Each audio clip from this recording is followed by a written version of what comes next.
Barangay Madaymun, sa Kibungan, Benguet, makikita ang kakaibang paraan ng pagtatanim ng strawberry. Normal na makikita ang hilerang taniman nito, pero dito sa Madaymun, tila mga flower cake ang ugis nito.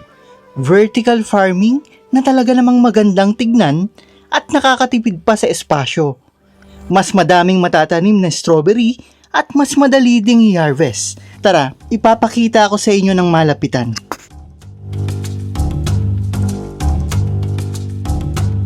So, good morning po. Kasama po natin si Ma'am Lina Islao dito sa Sitio Tagpaya, dito sa Madaymun. Sila po yung nagmamay-ari ng ilang parte dito ng strawberry farm at iba pang mga tanim dito sa paligid. Yan, ililibot po tayo ni Ma'am Lina dito. Maswerte tayo kasi walang kasabayan dito ngayon. Pero sana may makita tayo na kumbaga bunga na hinog na rin. Kaya nito. Oo.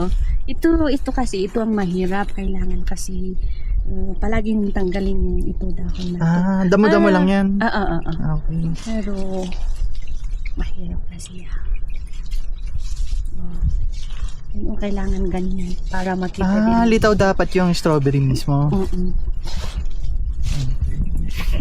Oo nga, tago siya Gaya na itong isa, pakita ko lang po Eto, nasa ilalim siya.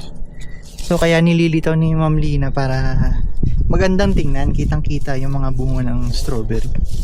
Meron po tayong nakita dito. Eto. So ito.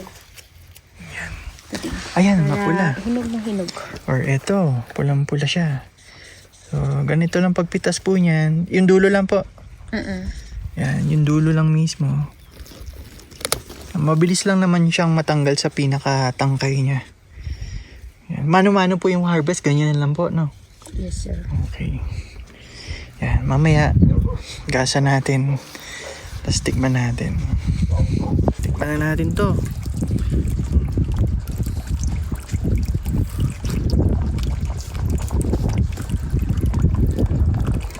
Matamis na may konting asim.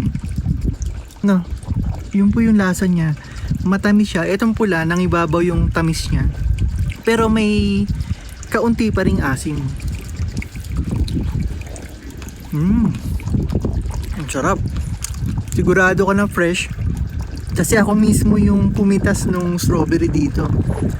Dito sa Sitio Tagpaya sa Barangay Madaymun, sa Kibungan, Benguet, makikita ang kakaibang paraan ng pagtatanim ng strawberry. Normal na